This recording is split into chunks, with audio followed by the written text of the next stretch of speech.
Hello students, इस video में हम स्टार्ट करेंगे क्लास 9 के चैप्टर 2 पॉलिनोमियल्स का एक question. Write the degree of each of the following. इन सभी पार्ट्स में हमें इनकी डिग्री बतानी है। डिग्री किसे बोलते हैं? किसी पॉलिनोमियल के अंदर जितने भी वेरिएबल्स होते हैं उनमें जो हाईएस्ट पावर होती है उसको बोलते हैं डिग्री। फॉर एग्जाम्पल, मैं यहां पे ना एक एग्जाम्पल ले रहा हूं, x power 4 plus 3x cube plus 2x square plus x plus 5। ठीक है, ये मैंने एक पॉलिनोमियल ले लिया। अब इसमें इसकी डिग्री बतानी है। आपने हाईएस्ट पावर चेक करनी है। इनमें हाईएस्ट पावर कौन सी है? 4। इसका मतलब इसके लिए डिग्री कितनी हो जाएगी?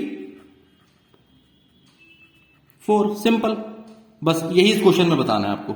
ठीक है, तो वन बाय वन चेक करते हैं। अब फर्स्ट पार्ट है y क्यूब इंटू 1 माइनस वाई पावर 4। डिग्री बतानी है इसमें। अब कुछ बच्चे इसका आंसर पता है क्या बोलेंगे? 4, क्योंकि उनको सबसे बड़ी पावर 4 ही दिख रही है यहां पे, तो वो 4 आंसर लिख देंगे और उनका आंसर हो जाएगा गलत।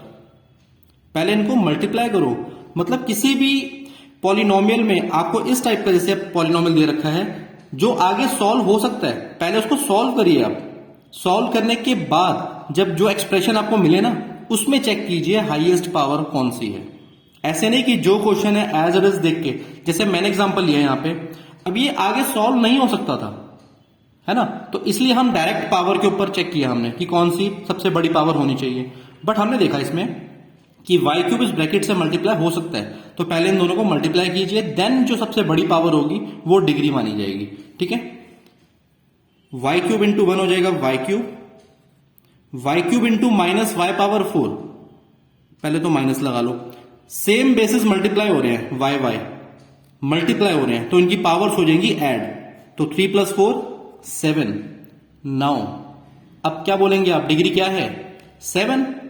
यहां पे 3 है, यहां पे 7 है, तो बड़ी पावर 7 हुई ना।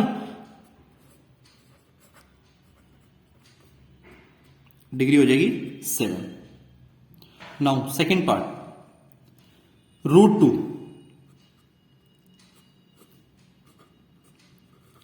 अब आप बोलोगे यहां पे कि यहां पे तो कोई वेरिएबल ही नहीं है। वेरिएबल होता तभी तो पावर चेक कर पाते कि पावर सबसे बड़ी कौन सी है ना। तो यहां पे तो कोई वेरिएबल ही नहीं है, तो इसकी डिग्री हमें क्या पता कितनी होगी, होगी भी या नहीं होगी। तो बच्चे देखिए, यहां पे वेरिएबल नहीं है ना, तो सबसे पहले तो आपको यह पता होना चाहिए ऐसे एक्सप्रेशन को या ऐसे नंबर को हम क्या बोलते हैं? Constant polynomial.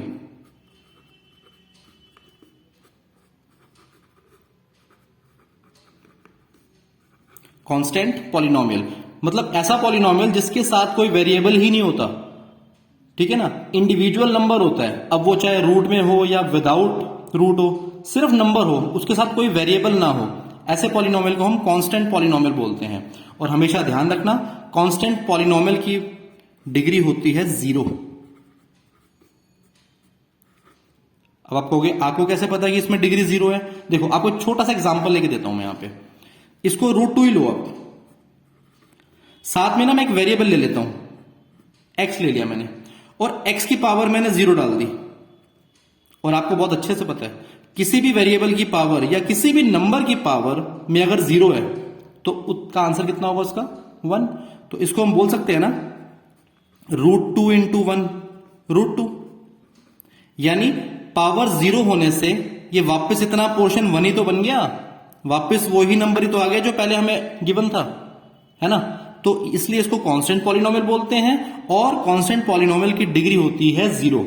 आप अदर वेरिएबल लेके चेक कर लो, ये लो, यहां पे y ले लो, पावर आपको 0 ही रखनी पड़ेगी, तभी तो इतना पोर्शन 1 होगा। 1 इंटू √2, यानी कोई भी नंबर है यहां पे, तो 1 इंटू वो नंबर, वापस वो नंबर ही तो आएगा। इसलिए कांस्टेंट पॉलिनोमियल की डिग्री 0 होती है।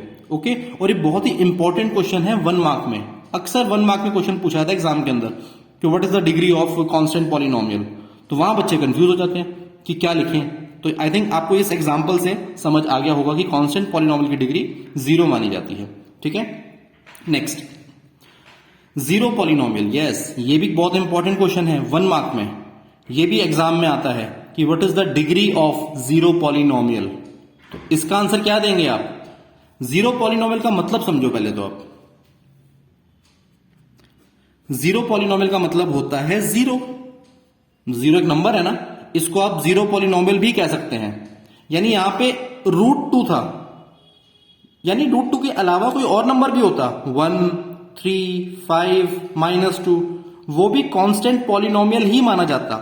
बट अगर उस नंबर की जगह पे जीरो आ जाता, फिर क्या तब भी वो कांस्टेंट पॉलिनोमियल माना जाता? नो, तब उसको हम जीरो पॉलिनोमियल बोलते, क्योंकि जीरो का मतलब ही है जीरो पॉलिनोमियल इस चैप्टर के अंदर। ठीक है, अब बात आती है कि इसकी डिग्री कितनी होगी। बच्चे हमेशा ध्यान रखना, जीरो पॉलिनोमियल की डिग्री होती है नॉट डिफाइंड। जो चीज मतलब पॉसिबल ही नहीं है इसकी डिग्री। आप खुद देखो ना, यहां पर अगर मान लो, जैसे मैंने यहां पे एग्जांपल लिया, अगर यहां पे मैं किसी भी वेरिएबल की पावर में कुछ भी लिख दूं, अब मैं क्या लिखूं?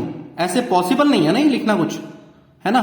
तो इसलिए इसकी जो जीरो पॉलिनोमियल है, इसकी डिग्री हमेशा नॉट डिफाइंड मानी जाती है। ये 1 मार्क में क्वेश्चन अक्सर एग्जाम में देखा गया है। ठीक है ना। नाउ फोर्थ पार्ट की बात करें तो 2x power 5 plus 3x² minus 9। अब इसमें बहुत सिंपल है बताना, इसकी डिग्री कितनी होगी? 5।